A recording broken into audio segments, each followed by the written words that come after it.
Information fueled. Opinion driven. This is Nashville's Morning News with Dan Mandis. And so, my fellow Americans, we talk news. 5:06, Nashville's Morning News on Super Talk 99.7 WTN. Welcome on into your Friday, February 7th, 2025. Hope you're doing well. Man, do we have, I say this every day, but every day it's true. Man, we have a lot of news. We got what Trump wants to do with the tax cuts, and we've got Congressman Tim Burchett saying he wants to welcome Palestinian refugees. We've got that story for you and a whole lot more right here. The latest on USAID as well. Hey. Illegal immigration, very much in the news. Yes, Joan. Did you hear about that crazy driver heading in? You know what? It's so funny. I said to Malinoff, I said, I think Joan's talking about me. Oh, I was. I have had a morning from HE double toothpicks. So I'm 3/4 of the way here, and I realize I don't have my phone. Now, typically, I would say, fine, I'll just, bang on the window of the radio station and somebody will let me in. But I was also almost out of gas. I also have not one, but 2 appointments after the show today. So I needed my phone. I needed my gas card because I wasn't about to try to bum $10 off of Malinoff to get me home and to my appointments. So I had to turn all the way around. I was 3/4 I was past the airport on westbound 40. I had to get off, go all the way back home, run into the house, try not to wake up my wife, try not to make the dog bark. And I found my phone, got back on the road. Do you know how hard it was to drive down 70 through like Hermitage and Mount Juliet? Because all the cops are just waiting there for some stupid sap like me to go speeding down 70. Oh, those are speed traps. There's tons of them. I see them. I see, for you police officers that hang out on 70, I know exactly where you are. I see you every single day. One of these days, they will get me, and I will end up being pulled over.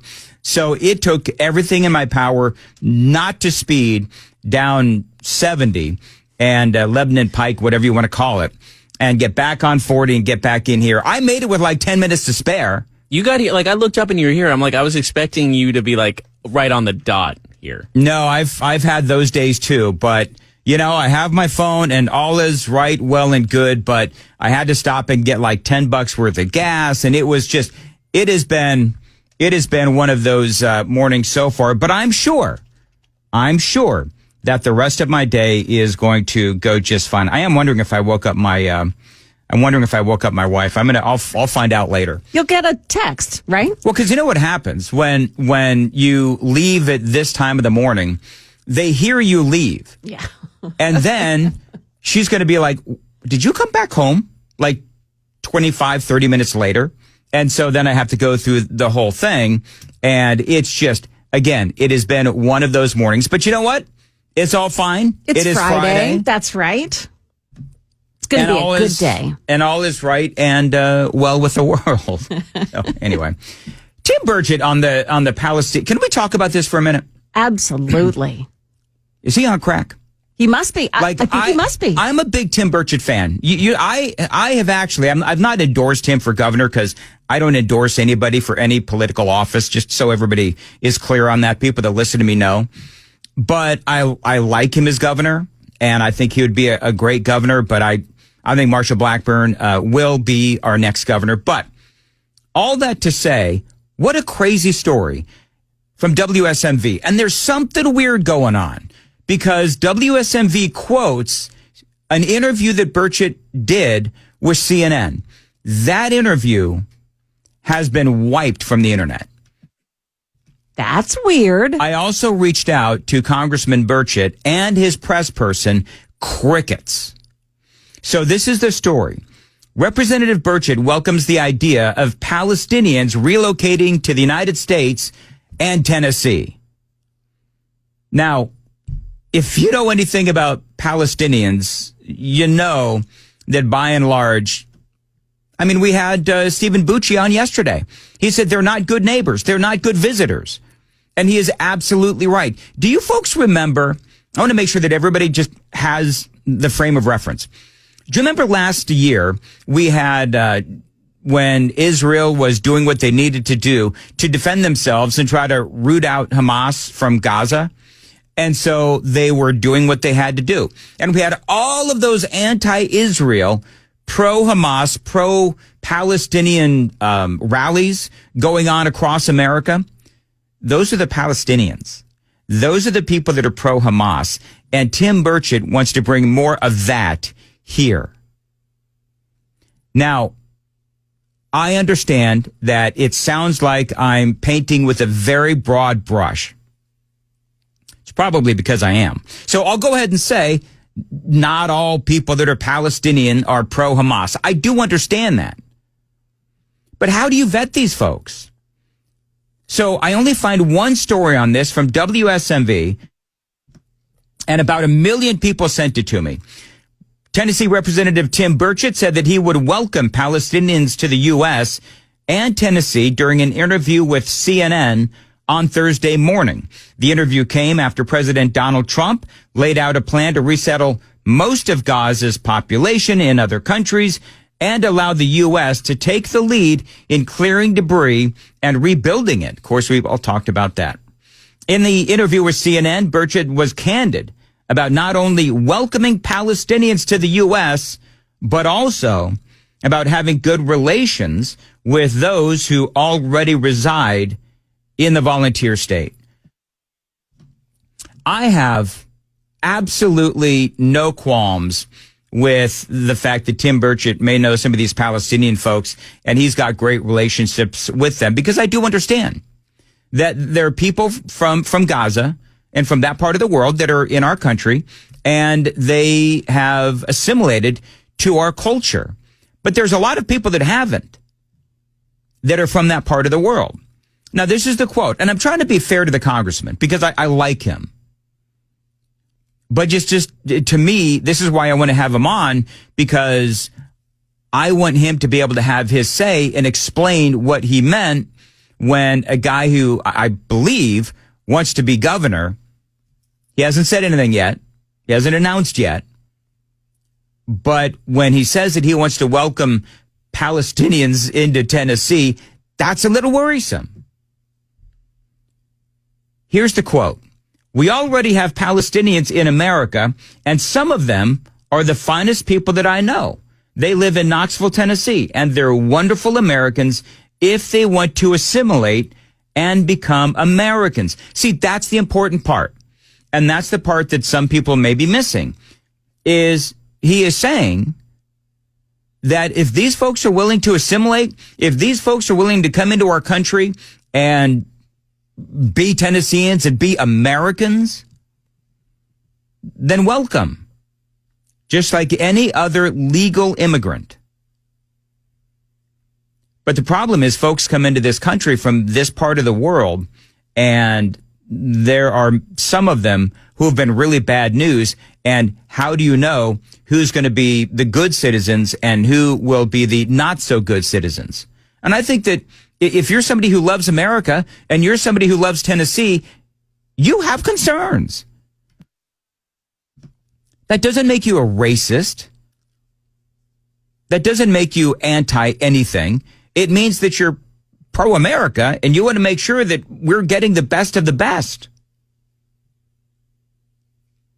So to continue with his quote, they live in Knoxville, Tennessee. They're wonderful Americans. And if they want to assimilate and become Americans, but if they don't, they want to bring terrorism and hatred and things like that into this country. I don't think we should. But, he says, we have a pretty good record with Palestinians, at least in Tennessee. So I welcomed them, is what Tim Burchett said. Congressman Tim Burchett. He also added that the U.S. needs a legitimate litmus test for anyone coming into the country. So the headline is alarming. Congressman Tim Burchett wants to bring Palestinian refugees into Tennessee. But in the bed of the story, he also talks about how they need to assimilate and become Americans. That's number one. And number two, if they want to bring terrorism and hatred and all of that pro-Hamas crap, well, they could just, stay in the Middle East. So on this one, I think I understand where Tim Burchett is coming from. Any good conservative welcomes legal immigration. And what he's saying is if we could prove that these folks are going to be good citizens, well, then why not? Hey, KGB, take the phones off hold. Hey, Joan, you want to see disaster? Uh-oh. I'm going to try to take calls on this at 5:17 in the morning. Phone calls, like actual phone calls. I want to talk to you folks. I love speaking to the listeners, especially the early risers. Y'all are in it just like I am at 5 o'clock in the morning. 615-737-9986. 615-737-WWTN. Let's see if anybody actually calls. What do you think of Congressman Tim Burchett's call to bring more Palestinians to Tennessee? Now, part of what he says is that there's a pretty good litmus test that they should follow. And unfortunately, we haven't been doing that in the past. He says we have 14 million people in our country. We don't know where they are. We have members of the Taliban. We have Chinese communist spies working out of the Capitol. We've got these people all over the place. We need to provide a legitimate litmus test for those folks. Remember that all across the Middle East, we have countries who don't want these folks from Gaza. Remember that? The Palestinians are, generally speaking, violent and have no problem with the murderous ways of Hamas. I mean, that is part of their culture. Yesterday, remember, we spoke to Stephen Burchett from the Heritage Foundation, who told us, these Palestinians, they simply put, don't play well with others. Like when Jordan had to take in some Palestinians. Yeah, because the Palestinians are not good guests.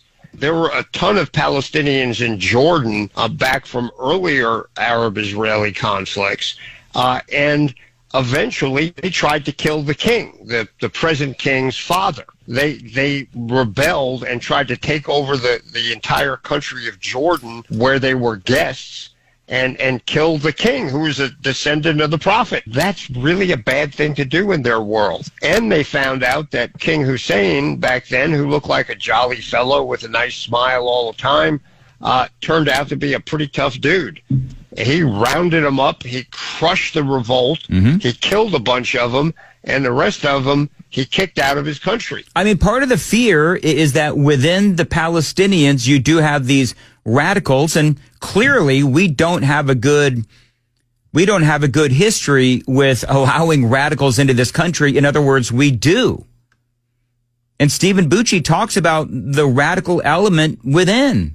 Bottom line is the Palestinians are far more Hamas-type orientation than we attribute to them. The folks who say, well, look, the Palestinians in Gaza are really like prisoners. The Hamas are the problem. You can't keep attacking the civilians. There are not a heck of a lot of honest-to-goodness civilians in Gaza, to be honest with you. Maybe the women and children, okay, you got a point. All of the military-age men, which in that part of the world is like 15 and up, they are all tied to Hamas in some way, shape, or form, ideologically or through action. Many of them have multiple jobs. They might be a hospital orderly during the day, and then at night they put on the headband, they grab a weapon, and they go off and start shooting rockets. Yeah, that's Stephen Burchett. And by the way, I've read that many times. So there's a reason why a lot of folks in this country, when they read what Congressman Tim Burchett is suggesting, it gives us just a little pause. All right, your phone call's coming up. We've got about 5 minutes between the end of this break and Joan Jones with the newscast. So, Joan, what is coming up at 5:30? Well, we'll tell you where tornadoes touched down yesterday. Also, the idea behind the pot for potholes legislation. Those stories and more coming up at 5:30 on Super Talk 99.7 WTN. 5:25, National Morning News on Super Talk 99.7 WTN. Welcome on into a Friday. Taking calls in this 5 o'clock hour, what do you think of Congressman Tim Burchett and his welcoming of Palestinian refugees here in the state of Tennessee? Let's go to Cindy on line one. Cindy, what's your thought? Thanks for calling in. I just think it's outrageous. No, just no way. there's no kind of litmus test you can give this group of people that would prove anything. Well, I think Cindy, you bring up, of course, a great point, which is, okay, so Egypt and Jordan have firsthand experience of what it's like to live with folks from Gaza, these Palestinians. And so I agree with you. I'm not sure if there is a litmus test that is out there that would protect Americans. You couldn't make one up. You can't get them to say, they can say anything, they can do anything. Once they get here, they don't change their ways. They stick with their customs, and they want us to be into them and change to their ways. And Cindy, I appreciate the call. Thank you very much for trying to blow through these calls. Larry, my buddy Larry's in Clarksville on WTN. Larry, thanks for calling in. Hey, good morning, Dan. Cindy's absolutely right. There is no way to properly vet these people. They're going to be a drain on Tennessee. They're going to be a drain on our school system, which we already have issues with. There's just, and I've always liked Tim Burchett, but this is a hell no. Yes, not only no, but a hell no. Larry, thanks for the call very much. Tony's in Nashville on WTN. Tony, go ahead. Two things. First, if your wife is anything like mine, she definitely heard you, and you are definitely going to hear about it later. Second off, I agree. There is no way to vet these people. You don't know who you're bringing in. But also, let's not forget, Donald Trump is currently in the middle of carrying out the largest deportation program in the history of the U.S. It would be counterproductive to then turn around and say, well, now we're going to bring in these other people. Plus, we have so many of our own issues here, we can't really afford to be taking care of other people and their problems. And I feel like we have too many of our own problems here at home. Yeah, we do. Tony, great points. Thank you very much for the call. Dan is on line 6. Dan, what do you say? Yeah, this is what I say is that we are too deep in people in the United States. Our resources are getting lower and lower. Prices are going higher and higher. I work for the federal government, so I spent some time in Washington State where they took in, I don't know the exact number, but it was like boatloads of refugees from Iraq and Iran. Afghanistan. Yes. Where they were taking over major apartment complexes, 15, 20 per apartment, driving cars nicer than mine, with getting the government assistance. If we're going to get rid of the deficit, let's take that money and put it towards our own people. All right, Dan, you're right. It's all about priorities. Last call in this for now. April is on line 3 on WTN. April, what do you think? Well, quite frankly, I'm confused as to what's going on with Tim Burchett. It wasn't. I'm going to be honest with April. He's always been very pro legal immigration, and I understand he's not talking about welcoming illegal aliens into our country. But you're right. And here's the deal. I'm trying to get Congressman Burchett on. I'm trying to get not only him, maybe through his press person, whatever. So far, crickets, but would love to talk to him. Going to keep trying. It is 5:30 on Nashville's Morning News on Super Talk 99.7 WTN.